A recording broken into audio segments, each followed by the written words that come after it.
Greetings, Earthlings, and welcome to your weekly dose of newsy infotainment. It's Let's Be Treasonable, coming to you from the luxurious studios of Radio Titans in Los Angeles, with your cognitive dissidents on the panel this week. Comedian, world traveler, economist, Kat Alvarado. Good to have you back. Hello, how are you? I'm doing well, thank you. Thanks for coming in. As always, the black voice of reason, Mr. Time. Power to the people. It is good to be here with the ladies again. And you, Dave. Oh, thank you. I was going to say it's just the long hair, but really the beard should have cued you in. Also joining us, author, performance artist, and Resistrix, Erika Schickel. Well, thank you very much, Doctor. So happy to be here with you all. Excellent. Thank you so much for being here. And I am Dr. David Robinson, your Vin Scully for the impending apocalypse and the disappointing end to a long line of local milk people. No, it's true. My great-grandfather was a local milk person in his shtetl in Ukraine and got the fuck out before the pogroms started, making it possible for my grandfather and subsequently my father to be local milk people in Chicago. Oh, that's a beautiful story. Wonderful. And until this week, I had no idea that they were supposed to be called local milk people. The things you learn from a leaked transcript of a phone call. And Will Durst is on assignment this week, so we have no burst. Let's get right into the conversation, talking about the local milk people and the leaked Trump transcripts. This was an interesting week for Trump. We had two instances of two phone calls each. There was the Wall Street Journal that released the transcripts of his calls with Peña Nieto, the president of Mexico, who I keep having to stop myself from calling Mexican president Peña Nieto because that just sounds like, qualifying. Which president? Oh, the Mexican president. No, he's the president of Mexico. But a phone conversation with the Prime Minister of Australia, Malcolm Turnbull, or as Spicy referred to him, Malcolm Trumbull. Yep. Totally different. At least didn't call him Malcolm Trumbull. Well, that's true. Yeah, it's, only one Trump. Wall Street Journal really showing its colors these days, isn't it? So much for it remaining like a neutral newspaper after that Murdoch buyout. I think, we're seeing it more and more, but especially this week, conservatives are finally coming around and realizing that they can't defend this guy anymore. Oh, yeah. Jeff Flake, he had put an article out there. But the fact that they didn't release the full transcript of that interview, the WSJ really tried to suppress that, and I think that's just chilling. Well, they're still doing their part to try and maintain, the vision of order. Jeff Flake, I rate what he's saying, and he's pumping his book, talking about the dysfunction in the Republican Party, but the problem is, much like pretty much all of the Republicans and voted for them in this last election, y'all are really good at identifying problems. Coming up with solutions, they're not so good. No. And that's been the problem. I think, it's most talking about Obamacare and, their talk about repealing and replacing. They've had 7 years to come up with a solution. But instead, they've just, nope, it's horrible. Nope, death panels. Nope, it's going to kill you. And when they finally come to the table with something that is so obviously pieced together, and this coming from someone who got through public school mostly writing book reports and things at the very last minute. So I know it when I hear it. Yeah. Lesson to these guys. You can't craft legislation using nothing but bile and dingleberries. And that's all that they have. That's all they have. And dingleberries. Yeah, that's all they got going. No ideas, no...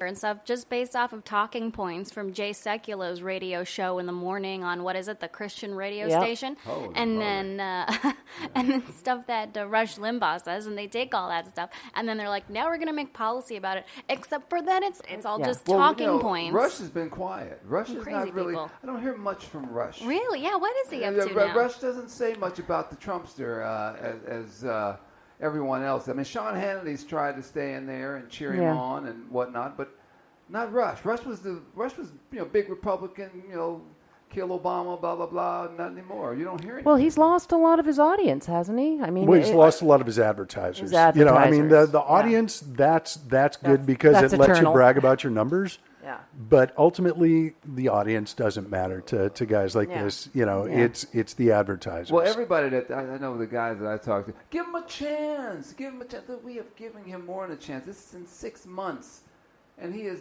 made a mockery of our government. You got people losing their job in 2 weeks. How long was he on? 10 days? Yeah. Sarah Scaramucci? Now, you know what they call them in grade school. Hey, Scary, what's up, bro? Scaramucci? More like Scaracucci. Oh, there we go. Hello. Come on down. I'm a comedian. I don't know if you know. No, I know my nethers shrivel every time I see him. Well, thank God we won't be seeing much of the mooch anymore. Well, he's in talks about developing a film or a TV show about his 10 days in the seat of power, which it frightens me that people are actually talking to him about doing this. There's no second season for that show. Yeah. Well, it's a miniseries on HBO. You should do a reality show and just call it a day. The life and times of Scaramucci. Well, they should just sign him and then cancel him after 10 days before the show even runs. But make sure he loses like $7 million in like tax benefits in the process. Absolutely, that's been. His wife's divorcing him now. Oh yeah, but that was going to happen before. She served him with papers when she was 9 months pregnant. Oh, damn. Because she hates Trump, right? No, he's screwing some chick from Fox. No, yeah, that's true. That also. Oh, yeah, there you go. But I don't know. Maybe the liberal spin I heard was that she was already pissed because he was putting the blocks to some other lady. But then in the end, it was like,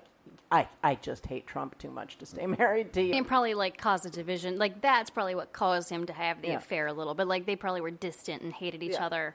And then, Well, and she was his second wife. Tell me something. What's with the Huckabee? What's with the Huckabee chick? How can you continuously, take what this guy says and spin it to make it supposedly sound good to America? How do you do that? She's actually the perfect women would be the perfect people to do that. Do you know how many times I have done mental logical somersaults to defend a complete douchebag? We spin constantly. This is how I bet she got the job. She's probably talking about a boyfriend who's like abusive, and she's like, "No, I deserve it." And they're like, "She is perfect." This one. I mean, and he's also actually really nice. You got to figure after a lifetime growing up with Mike Huckabee as your father. You really learn how to craft a good lie. You know what used to be in the name of Christianity, then it was in the name of Christianity and politics, and now for her, fortunately, we're just hearing the politics. You know what his favorite meal is, right? Trump or Huckabee? Huckabee. Huh. Fried squirrel with biscuits and gravy. Yeah. Is that a joke? No, that's real. I'm serious. The guy came when he was running for president. He said, "I really like a fried squirrel and biscuits and gravy with a Coke." No, there's nothing wrong with the biscuits and gravy portion of that. Yeah. And I guess depending on where you're getting the squirrel. That's the most pandery thing ever. I doubt that. I doubt that no, is real. There's squirrel eating. No. Well, Texas, eating squirrels in Texas. Well, he's Arkansas. In Texas. He's not even Arkansas, Texas. That's true. I kept saying that's deep squirrel. Yeah, he's from the country. Is that really a thing? That's not just a squirrel joke. State. That's a thing that they do. Yeah, that's real. People just carry the sticks around so that they can, slide one on there and fucking roast it over their open pit fire. You should hear them talk about squirrel in the South. Oh, yeah. I need to go to the South. No. Don't your own food. Louisiana, though. Go to Louisiana. Do Louisiana? Okay. Do Louisiana. I'll do that one. What else? What else we got? Boys, some mufflers. Well, we're talking about the leaked phone calls and the transcripts. Yeah. This has been the big story this week for a variety of reasons. But one of the things I wanted to discuss today is the ethics of leaking, because I of course disagree with the stance that Jeff Sessions is taking and where he's trying to lead our Department of Justice into arresting journalists who report on stuff, even though. Yeah.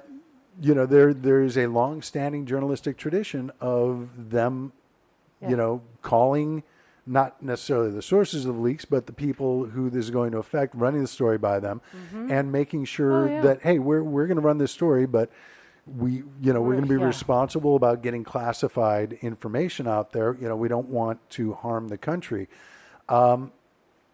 So that brings up the issue of taking these 2 phone calls specifically. Yeah. Does it harm our country to have the transcript released? And I will concede that to a degree it could be seen as harmful, but not as harmful as the content of the calls. That, so to report on the actual content, I think is more of a whistleblower function, letting Americans know this is what is going on in the White House. Yeah. Trump telling Peña Nieto the building of the wall isn't the important thing. The problem is you're fucking up my optics by saying that you're not going to pay for it.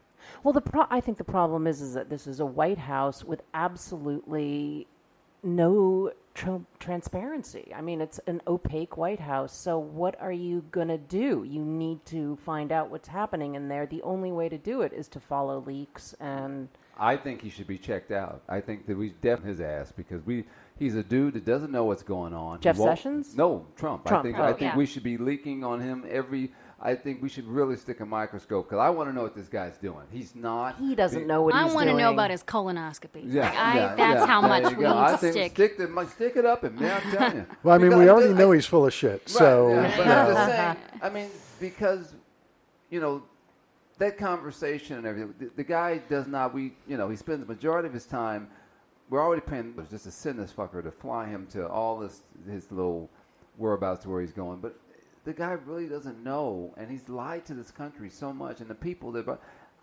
I'm sorry. I know leaking is supposed to be wrong, but leak on this guy. That was sort of my point. Is like the leaking. I think to talk about leaking in this context, I mean, it's a completely new context to us, and we've never had an administration this opaque, this corrupt. And these people are serviced by leaking. If this was a normal White House, and I mean a Democratic or a Republican White House, I would feel differently about it. But it's like we have to compensate for what's lacking here. Well, I think I have a bit of a fear. It's because there's so much lying. I think we could all agree on that. Mm-hmm. But I think there's also so much lying because Trump is a conspiracy theorist. He loves the conspiracy nut stuff. Mm-hmm. And because of that, he fails to see the huge flaw about all the conspiracies, which is that if they were true, there would be leaks and people talking to the press, and that's why the conspiracies are not plausible, because you'd have to pay off so many people to keep their mouth shut that it just wouldn't happen. But see, conspiracy these theories, he doesn't think that those things happen. He's completely blind to that weak spot in that whole worldview. Yeah. And so he's kind of trying to have his own conspiracy. He's trying to operate in that mindset that conspiracies are a thing, that he can have secrets and all of that, while being completely blinded that people are going to talk. And then now they are talking, and he's surprised. And I mean, if you take Tillerson saying, Trump saying one thing about North Vietnam, and then you have Tillerson saying, look, you're North Korea? No, I'm sorry, North Korea. And he's saying, look, we'd like to negotiate with you. Trump didn't say that. So you got one person saying one thing, you got another person saying something else over here. He goes behind closed doors. I mean, they tell him, don't talk about politics to the Boy Scouts. What does he do? Yeah. He goes there, and they have to come out and say, oh, we didn't say that. We're not backing him. And then he said to that interviewer, oh, they absolutely, this is the greatest speech they'd ever gotten. It's like, and that's where the whole conversation around his mental stability comes in, because it's like, well, we have the transcript of that speech, and we have all of these news stories following in the wake where the leader of the Boy Scouts had to apologize, and all of that stuff. And here comes Huckabee going, and then oh no. And then a week later, here comes Trump with some, with his version of it. And that's the other 2 phone call story this week was that the finger quotes phone calls where the leader of the Boy Scouts, and again finger quotes, called and told me it was the greatest speech and yada yada, and he said that